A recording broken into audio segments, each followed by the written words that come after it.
제가 어렸을 때 살았던 동네에서는 자주 전기가 끊어지곤 했습니다. 비가 많이 내리는 밤에는 동네 전체가 어둠 속에 잠겼고, 비가 내리지 않는 날에도 전기가 자주 끊어져서 사방이 어두웠습니다. 그래도 하늘에 달이 떠 있는 날에는 괜찮습니다. 조금 더 불편했죠. 달빛을 따라 길을 찾을 수 있었기 때문입니다. 하지만 달조차도 뜨지 않는 밤에는 그런 날에 전기가 끊기면 한 발짝도 옮길 수가 없었습니다. 어둠이 너무 깊어서 아무것도 보이지 않았고 한참을 그 자리에 그냥 서 있어야만 했습니다. 그렇게 밤마다 전기가 끊어지는 상황이 익숙해져 더 이상은 이상하게 여기지 않게 되었는데, 그러던 어느 날 문득 집 건너편, 길 건너편을 쭉 보니까 그곳에는 전기가 끊어지지 않았습니다. 가로등은 환하게 길을 비추고 있었고 집집마다 전등이 환하게 빛나고 있었습니다. 삶을 살다 보면 앞이 보이지 않는 캄캄한 밤 같은 순간을 마주할 때가 있습니다. 마치 깊은 산속에서 길을 잃은 것처럼 어디를 둘러보아도 한 줄기 빛조차도 찾을 수 없는 암흑 같은 순간들을 만날 때가 있습니다. 그런 순간을 만나게 되면 먼저 당황스러운 감정을 느끼게 됩니다. 그리고 어떻게 해야 할지 알지 못해서 두려운 감정도 일어납니다. 앞으로 나아가고 싶지만 길이 보이지 않습니다. 뒤로 돌아가고 싶지만 어디로 가야 할지 알 수 없는 막막한 상태이기 때문이겠죠. 하지만 같은 어려움을 만나도 당황하지 않고 두려워하지 않는 사람도 있습니다. 어둠을 밝히는 빛이 되신 예수님이 그의 마음에 있기 때문입니다. 요한복음 1장 4절과 5절입니다. 그 안에 생명이 있었으니 이 생명은 사람들의 빛이라. 빛이 어둠에 비치되 어둠이 깨닫지 못하더라. 예수님은 어둠을 몰아내는 빛이 되십니다. 우리를 뒤덮고 있는 어둠을 몰아내는 빛입니다. 때문에 예수님을 믿는 사람들은 어둠을 두려워하지 않습니다. 빛이 되신 예수님이 우리 가운데 계시기 때문입니다. 야곱이 아직 가나안 땅에 살고 있고 요셉은 애굽에서 총리가 되었을 때 애굽 땅에 7년 동안 큰 풍년이 있었습니다. 사람들은 예상보다 넘치는 큰 결실을 보며 즐거워했습니다. 모두가 풍년을 즐거워하고 있을 때 요셉은 풍년 뒤에 다가올 7년 흉년을 준비하고 있었습니다. 자, 7년의 풍년이 끝났습니다. 그러자 비가 내리지 않는 흉년이 시작되었습니다. 흉년이 시작되자 사람들의 기억 속에서 7년의 그 부유한 그 풍년의 모든 것들은 사라졌습니다. 야곱의 가족들도 흉년을 피해 요셉이 있는 애굽으로 이주합니다. 저와 여러분 여러 가지 이유로 한국을 떠나 이 미국 땅으로 이주했던 것처럼 야곱의 가족들도 가나안 땅을 떠나 애굽으로 이주하게 되었습니다. 그때부터 이스라엘 백성은 애굽에서 정착하여 살게 되었습니다. 처음에는 그들도 애굽 땅에 정착하여 사는 것이 무척이나 어려웠습니다. 살아가는 방식이 너무도 달랐기 때문입니다. 시간이 점점 흐르면서 이스라엘 백성은 애굽 사람들의 그 생활에 적응하게 되었습니다. 이스라엘 백성들의 자녀들은 애굽 언어에 익숙했고 애굽 문화에 익숙하게 되었습니다. 애굽 사람들과 교제를 나누었고 애굽 사람들의 생활 방식도 이해할 수 있게 되었습니다. 그러던 어느 날 애굽의 새 왕이 등극하게 되면서 이스라엘 백성에게 힘들고 고통스러운 시간이 시작되었습니다. 8절부터 10절의 말씀을 보겠습니다.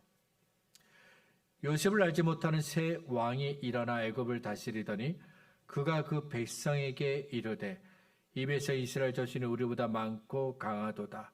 자, 우리가 그들에게 대하여 지혜롭게 하자. 두렵건대 그들이 더 많게 되면 전쟁이 일어날 때 우리 대적과 합하여 우리와 싸우고 있다 해서 나갈까 하노라 하고. 요셉은 애굽의 총리로 있으면서 7년 동안 이어진 극심한 흉년을 잘 극복했습니다. 풍년이 이어진 7년 동안 요셉은 해마다 곡식을 미리 창고에 쌓아두었습니다. 그래서 흉년이 시작되었을 때 아무도 굶주리지 않도록 창고에 있는 식량을 사람들에게 팔았습니다. 그걸로 인해 요셉의 이름은 애굽에서 가장 존귀한 이름이 됩니다. 애굽을 위기에서 구한 영웅이 됩니다. 사람들은 요셉을 칭송했고 요셉의 가족인 이스라엘 백성들을 귀하게 여겼습니다. 하지만 새로 왕이 된 사람은 요셉이 한 일을 모릅니다. 요셉이 한 일은 그와는 상관이 없는 아주 먼 옛날 이야기입니다. 5절을 보면 야곱의 가족 70명이 애굽으로 이주합니다.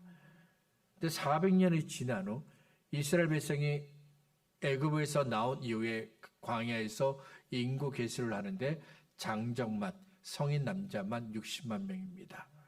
400년 동안 이스라엘 백성의 수가 폭발적으로 증가했습니다.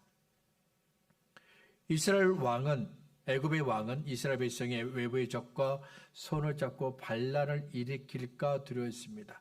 또한 이스라엘 백성들이 애굽을 떠날까 두려워했습니다. 지금까지 애굽은 이스라엘 백성이 제공한 노동력 때문에 많은 이익을 얻었습니다. 그런데 이스라엘 백성이 애굽을 떠나게 되면 값싼 노동력을 잃어버리게 됩니다. 그래서 이스라엘 백성이 애굽을 떠날까 두려워했던 겁니다. 10절을 보면 애굽 왕이 사람들에게 우리가 지혜롭게 행하자 이렇게 이야기합니다. 무슨 말이냐면 이스라엘 백성의 인구수를 억제할 수 있는 방안을 한번 생각해 보자는 겁니다. 애굽 왕이 생각한 방안은 이스라엘 백성에게 더 많은 노동을 요구하는 겁니다. 11절을 보니까 감독들을 그들을 위에 세우고 그들에게 무거운 짐을 지어 괴롭게 하여 그들에게 바로를 위하여 굳건한 비동과 람셋을 건축하게 하니라. 애굽 왕이 이스라엘 백성에게 요구하는 노동의 강도가 점점 더 가중되고 있습니다. 이른 새벽부터 늦은 밤까지 남자들은 온 힘을 다해 일해야 했습니다.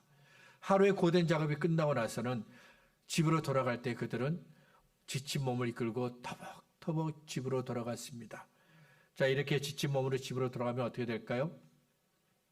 하루 종일 일을 하면서 땀과 먼지로 뒤범벅이 된 몸을 씻고 나서 간신히 저녁 식사를 마치게 됩니다. 그리고 그 심한 피로 때문에 바로 침대에 누워 잠을 자버립니다.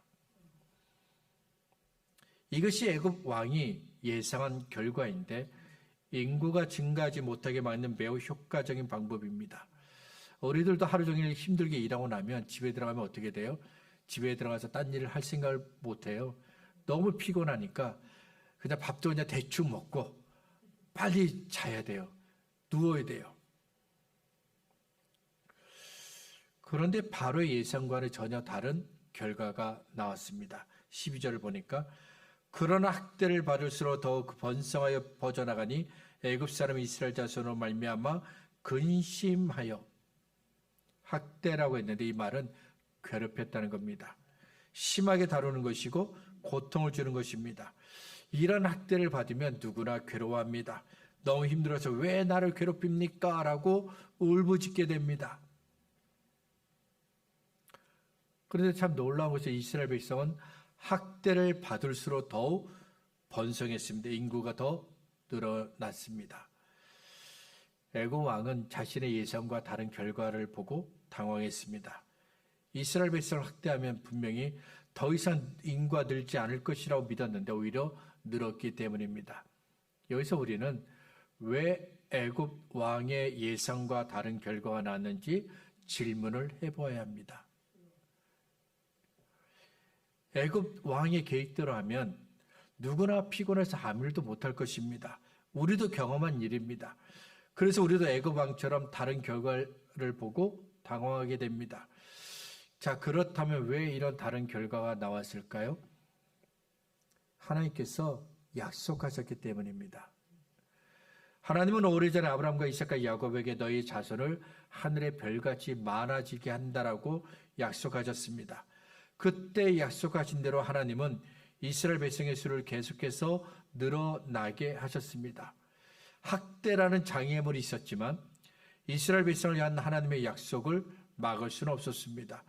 그래서 학대를 당하는 중에도 이스라엘 백성의 수가 날마다 더 늘어났던 것입니다. C.S. 루이스라는 분이 이런 말을 했습니다. 우리의 감정은 수시로 변하지만 우리를 향한 주님의 사랑은 변하지 않습니다. 그렇죠? 나도 내 마음 잘 몰라요. 내 마음 왜 이런지 몰라요. 아침에 일어났을 때 마음, 집에서 나올 때 마음, 교회 도착했을 때 마음, 예배를 드릴 때 마음, 누군가를 보았을 때 마음 자꾸 변해요. 기도할 때는 하나님만 사랑했습니다 하는데 자꾸 변해요. 그러나 우리를 향한, 저와 여러분을 향한 주님의 사랑은 그렇지 않다.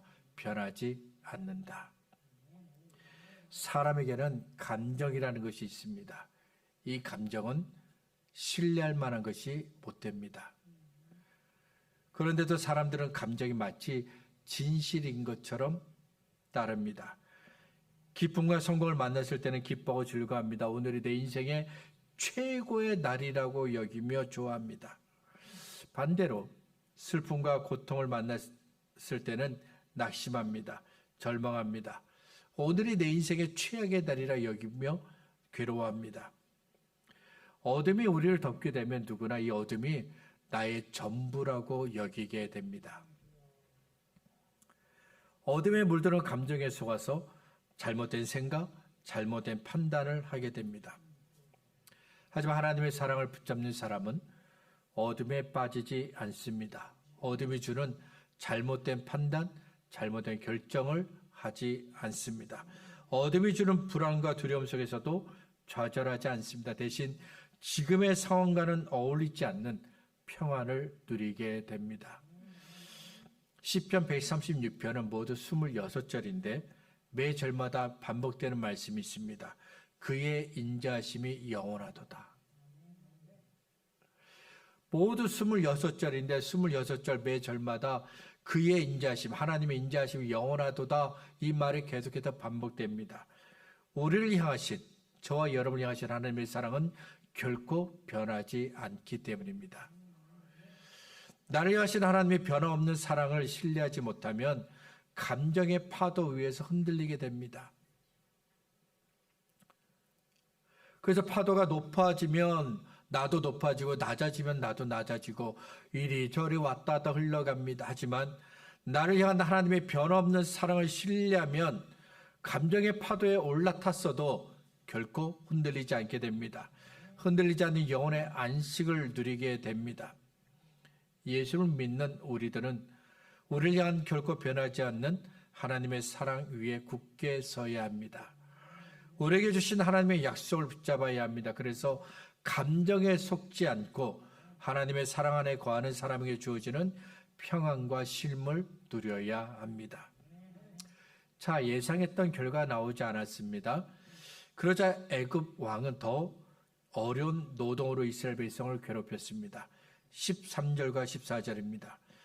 이스라엘 자손에게 이를 엄하게 시켜 어려운 노동으로 그들의 생활을 괴롭게 하니 곧 흙 이기기와 벽돌 굽기와 농사의 여러 가지 일이라. 그 씻기는 일이 모두 엄하였도다. 학대를 더 심하게 했습니다. 이번에는 애굽 왕이 계획한 대로 이스라엘 백성의 수가 줄지 않을까요? 다시 말씀드리지만 학대는 이스라엘을 향하신 하나님의 계획을 절대로 막을 수 없습니다. 로마서 8장 35절부터 39절에 이런 말씀이 있습니다. 누가 우리를 그리스도의 사랑에서 끊으리요? 환난이나 공고나 박해나 기근이나 적신이나 위험이나 칼이라. 기록된 바 우리가 종일 죄를 위하여 죽임을 당하게 되며 도살당할 양같이 여김을 받았나이다 함과 같으니라. 그러나 이 모든 일에 우리를 사랑하시는 이로 말미암아 우리가 넉넉히 이기느니라. 내가 확신하노니 사망이나 생명이나 천사들이나 권세자들이나 현재일이나 장래일이나 능력이나 높음이나 기쁨이나 다른 어떤 피조물이라도 우리를 우리 주 그리스도 예수 안에 있는 하나님의 사랑에서 끊을 수 없으리라. 아멘. 그 어떤 것도 우리를 그리스도의 사랑에서 끊을 수 없다. 세상에 있는 그 어떤 것도 우리를 아무리 짓눌릴지라도, 아무리 우리에게 어둠이 가득할지라도, 우리를 더 괴롭게 할지라도 결단코 하나님의 사랑에서 우리를 끊을 수 없다. 예수를 믿는 우리들에게 어려움이 닥쳤습니다. 괴로움이 심합니다. 죽을지도 모르는 상황입니다. 이런 상황을 만나면 자연스럽게 우리 마음속에 드는 생각이 있습니다. 하나님이 지금도 나를 사랑하시나?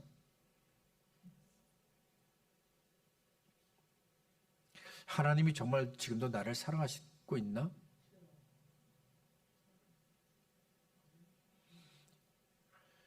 이런 생각을 일부러 하는 것은 아닙니다. 살아가는 게 너무 힘들면, 삶이 너무나도 고달프면 나도 모르게 우리 감정, 우리 안에서 이런 생각이 듭니다. 이럴 때 하나님은 우리들에게 말씀하십니다. 그 어떤 것도 우리 주 예수 그리스도 안에 있는 하나님의 사랑에서 끊을 수 없다. 그 어떤 것도. 이를 더 엄하게 했지만 여전히 이스라엘 백성의 수가 늘어납니다. 그러자 애굽 왕이 새로운 방법을 시도하게 되는데 이번에는 태어나는 남자 아기를 죽이는 겁니다. 15절과 16절입니다. 애굽 왕이 히브리 산파 십브라라는 사람과 보아라는 사람에게 말하여 이르되 너희는 히브리 여인을 위하여 해산을 도울 때 그 자리를 살펴서 아들이거든 그를 죽이고 딸이거든 살려두라. 여자 아기는 괜찮아요. 근데 남자 아기는 죽여요. 무조건 죽여야 합니다. 왜 남자 아기를 죽이려고 했을까요? 여자 아이는 커서 애굽 사람과 결혼하면 됩니다. 하지만 남자 아기는 이스라엘 백성의 수를 증가시키는 역할을 합니다. 그래서 태어나는 남자 아기는 무조건 죽이라 명령한 겁니다. 애굽 왕의 이 명령은 모세가 태어나는 것을 막기 위한 것입니다. 헤롯이 유대인의 왕으로 나신 아기 예수님을 방해하기 위해서 베들레헴 주변에 있는 모든 남자 아기들을 죽인 것처럼 사탄은 애굽 왕을 통해 모세가 태어나는 것을 막으려고 했습니다. 모세가 태어나면 이스라엘 백성은 어떻게 됩니까? 애굽에서 떠나게 됩니다. 노예 생활에서 벗어나 구원을 받게 됩니다. 모세를 통해 우상을 섬기는 애굽 나라의 하나님의 진노가 임하게 됩니다. 모세를 통해 이스라엘 백성은 하나님을 섬기게 될 것이고 모세를 통해 이스라엘 백성은 성전에서 하나님을 예배하는 자가 되고 율법으로 말미암아 구별된 사람으로 살아가게 될 것입니다. 모세를 통해 이스라엘 백성은 하나님께서 약속하신 가나안 땅으로 들어가게 될 것입니다. 모세의 역할이 아주 중요합니다. 그래서 사탄이 애굽 왕이 가진 힘을 동원하여 이스라엘의 구원자가 될 모세가 태어나는 것을 막으려고 했던 것입니다. 이스라엘 백성 위에 짙은 어둠이 내려앉았습니다. 전기가 끊어진 것처럼 거리가 어둡습니다. 집집마다 어둡습니다. 가족들이 둘러앉았지만 슬픔과 고통과 괴로움의 소리만 흘러나옵니다. 애굽 왕이 시프라와 보아 두 산파에게 명령했습니다. 그 당시에는 누구도 왕의 명령을 거부할 수 없습니다. 왕이 명령을 했는데 난 할 수 없습니다. 안 됩니다. 이런 말 못해요. 왕이 명령하면 반드시 따라야 합니다. 이제 산파들은 애굽 왕이 명령한 대로 태어나는 아기의 그 성별을 확인한 후 남자 아기는 죽여야 합니다. 조금 전까지 산모협회에서 나오는 그 아기를 받았던 손인데 이제 이 두 손으로 남자 아기를 죽여야 합니다. 그런데 산파들이 태어나는 남자 아기를 죽이지 않습니다. 애굽 왕의 명령을 따르지 않은 겁니다. 17절입니다. 그러나 산파들이 하나님을 두려워하여 애굽 왕의 명령을 어기고 남자 아기들을 살린지라. 하나님을 두려워했다고 했는데 산파가 하나님을 의지했다는 겁니다. 하나님을 믿었고 하나님을 신뢰했다는 겁니다.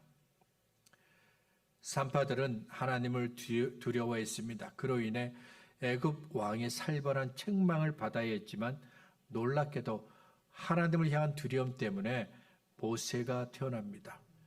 태어나는 남자 아기는 모두 죽여야 한다는 왕의 명령이 있는 바로 그때 모세가 태어났다. 매우 놀라운 이야기입니다.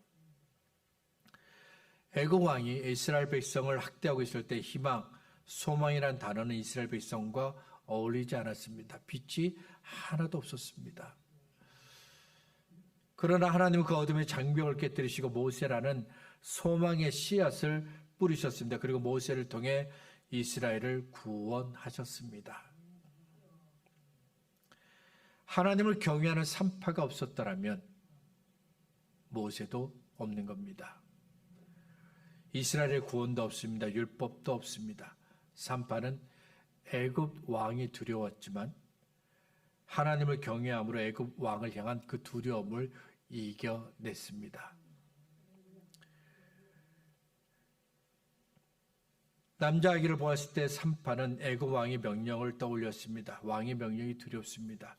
하지만 산파는 애굽 왕이 준 두려움을 하나님을 향한 두려움으로 이겨냈습니다. 남자아이가 태어났을 때 산파는 하나님을 따를지 왕의 명령을 따를지 고민하지 않습니다. 하나님을 두려워해야 할지 왕을 두려워해야 할지 그는 전혀 고민하지 않았습니다. 느부갓네살 왕이 금으로 신상을 만들어 백성들에게 절하라 명령했습니다. 사드락과 메삭과 아벳느고는 금으로 만든 신상에게 절하지 않았습니다. 활활 타오르는 불 속에 던지겠다는 그렇게 위협한 왕보다 하나님을 더 두려워했기 때문입니다. 다리오 왕이 30일 동안 누구든지 어떤 신에게도 기도하지 말라 엄히 명령을 내렸습니다. 그런데도 다니엘은 날마다 3번씩 기도합니다. 굶주린 사자 굴소로 던지겠다는 그 위협한 왕보다 하나님을 더 두려워했기 때문입니다. 유대의 지도자들이 베드로와 요한에게 다시는 예수를 말하지 말라 위협했습니다. 복음을 전하지 말라 위협했습니다. 하지만 베드로와 요한은 하나님을 더 두려워했습니다. 베드로와 요한이 대답하여 이르되 하나님 앞에서 너희의 말을 듣는 것이 하나님의 말씀을 듣는 것보다 옳은가 판단하라. 우리는 보고 들은 것을 말하지 아니할 수 없다니. 놀란 말이에요. 하나님 앞에서 우리가 누구의 말을 들어야 합니까? 라는 근본적인 질문을 유대 지도자들에게 던졌습니다. 예수 믿는 우리가 누구의 말을 들어야 되는가? 당연히 하나님의 말씀을 들어야 되죠. 예수님을 잡히실 때 베드로는 끝까지 예수님을 따르겠다고 말했습니다. 예수님과 나는 같이 죽겠습니다. 그렇게 결심했습니다. 하지만 막상 그 순간이 되자 베드로는 유대의 지도자들이 두려웠습니다. 그래서 멀리서 예수님을 따랐고 결국에는 예수님을 부인했습니다. 그랬던 베드로가 지금은 하나님을 더 두려워하는 사람이 되었습니다. 유대의 지도자들보다 예수님을 더 두려워하는 사람이 되었습니다.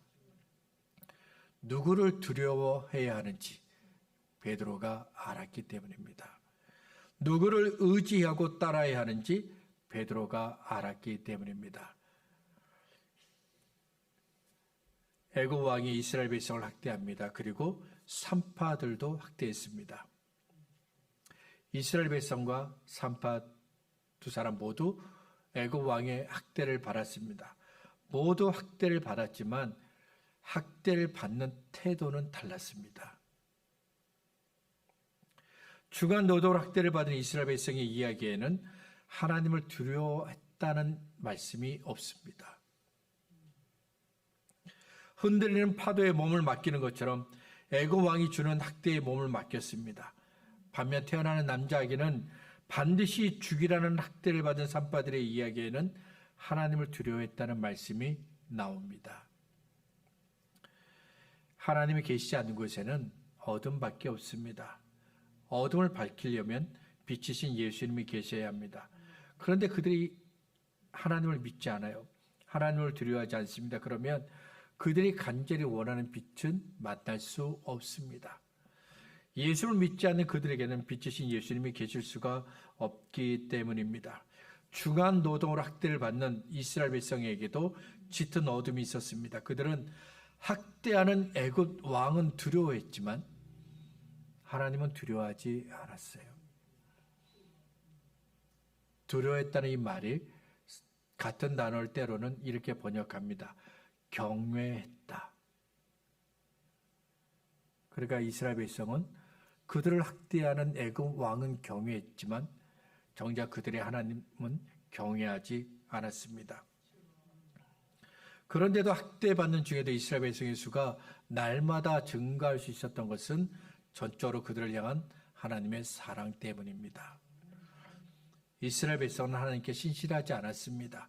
그렇지만 하나님은 언제나 그들에게 신실하셨습니다. 때문에 신실하신 하나님께서 이스라엘 백성에게 주신 약속을 기억하시고 약속하신 대로 이스라엘 백성을 번성케 하신 겁니다. 자, 여기까지만 보면 이스라엘 백성도 복을 받았다 말할 수 있겠죠. 하지만 산파들이 받았던 그 복은 그들에게 없습니다. 20절과 21절입니다. 하나님이 그 산파들에게 은혜를 베푸시니 그 백성은 번성하고 매우 강해지니라. 그 산파들은 하나님을 경외하였으므로 하나님이 그들의 집안을 흥왕하게 하신지라. 하나님이 산파들을 어떻게 하셨다고요? 은혜를 베푸셨다. 그들을 통하여 이스라엘 백성의 수가 번성하게 하셨다. 그들 때문에 이스라엘 백성이 복을 받게 하셨다. 놀라운 복이에요. 이 복이 이스라엘 백성에게는 없어요. 그러나 하나님을 경외했던, 하나님을 두려워했던 두 사람에게는 있다는 겁니다. 저와 여러분에게도 이 은혜가 있기를 바랍니다. 하나님 저와 여러분에게 우리의 삶이 어찌 되었든 우리가 이미 예수 믿고 구원받았기 때문에 반드시 함께 하시고 은혜를 주십니다. 도와주십니다. 그러나 그렇게 은혜 받는 것보다 더 중요한 것은 우리가 전적으로 하나님을 신뢰하고 하나님을 의지하고 하나님을 믿고 따르면서 받는 복, 그때 주시는 은혜, 그 은혜와 복을 받아야 합니다. 그럴 때 저와 여러분이 복의 통로가 되고 무사람들에게 복을 나눠주는 사람이 될 때 정말 저희들이 복 있는 사람이라 칭찬받을 수 있는 겁니다. 이런 사람들이 될 수 있기를 바랍니다. 말씀을 정리하겠습니다. 예레미야가 3장 22절과 23절에 이런 말씀이 있습니다. 여호와의 인자와 공율의 무궁하심으로 우리가 진멸되지 아니함이니이다. 이것들이 아침마다 새로니 주의 성실하심이 크시도소이다. 바벨론에 의해 멸망한 예루살렘 위에 먹구름이 몰려왔습니다. 빛은 사라졌고 어둠이 예루살렘을 위에 내려앉았습니다. 예루살렘을 덮고 있는 그 먹구름을 보면서 사람들은 절망에 빠졌습니다. 먹구름이 마치 나라가 망한, 모든 것이 무너진 그들의 처지를 보여주는 것처럼 보였기 때문입니다. 예레미야 선지자도 예루살렘을 덮고 있는 그 먹구름을 보았습니다. 하지만 예레미야 선지자는 똑같은 먹구름을 보았지만 절망에 빠지지 않습니다. 그의 눈에는 예루살렘을 덮고 있는 먹구름이 하나님께서 변함없이 예루살렘에 은혜를 베푸시는 것처럼 보였습니다. 하나님께서 그들에게 은혜를 베푸시는 표징으로 보였습니다. 예루살렘을 위해서 하나님께서 비를 준비하신 것으로 보였습니다. 똑같이 먹구름을 보았지만 예레미야 선지자에게는 달리 보였습니다. 어둠이 두려웠지만 그가 하나님을 더 두려워했고 의지했기 때문입니다. 우리를 향하신 하나님의 인자하심과 긍휼하심이 무궁하다고 믿었기 때문입니다. 우리를 향한 하나님의 성실하심이 크다고 그가 믿었기 때문입니다. 우리를 힘들고 어렵게 하는 문제를 보지 마시고 그 문제보다 더 크신 하나님을 보시기 바랍니다. 우리의 삶을 덮고 있는 먹구름을 보지 마시고 먹구름을 통해 일하시는 하나님을 보시기 바랍니다. 힘들고 어렵기 때문에, 너무 어둡기 때문에 하나님을 더 두려워하고 경외하고 신뢰하는 저와 여러분, 우리 모두가 될 수 있기를 바랍니다.